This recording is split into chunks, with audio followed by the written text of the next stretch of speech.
SSC পাশের doctor আর মেক্সে রাখে doctor মেক্সের বানা এই বাংলায় হবে না, এই বাংলায় হবে না।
মিড লেভেল ডাক্তাররা আমাদের সাথে সহমত পোষণ করেছেন এবং তারা আমাদের সাথে একাত্মতা পোষণ করে মাঠে থাকবেন এবং আমরা আশা করব আমাদের সিনিয়র ডাক্তাররা যারা চেম্বার প্র্যাকটিস করে থাকেন তাদের চেম্বারও আজকে বন্ধ থাকবে। সেই আন্দোলনে আমরা একাত্মতা পোষণ করে এটাকে আমরা জোরালোভাবে এগিয়ে নিয়ে যেতে চাচ্ছি। আচ্ছা সেক্ষেত্রে সেবা তো বিঘ্নিত হচ্ছে। হ্যাঁ, সেবা অবশ্যই বিঘ্নিত হচ্ছে, কিন্তু এটাকে আপনি বড় পরিসরে চিন্তা করতে হবে।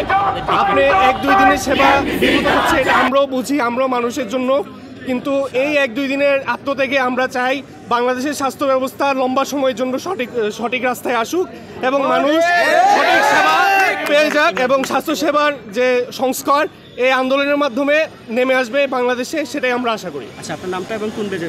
আমি ডাক্তার মোহাম্মদ রাকিব হোসেন, ইন্টার্ন চিকিৎসক, 57তম ব্যাচ।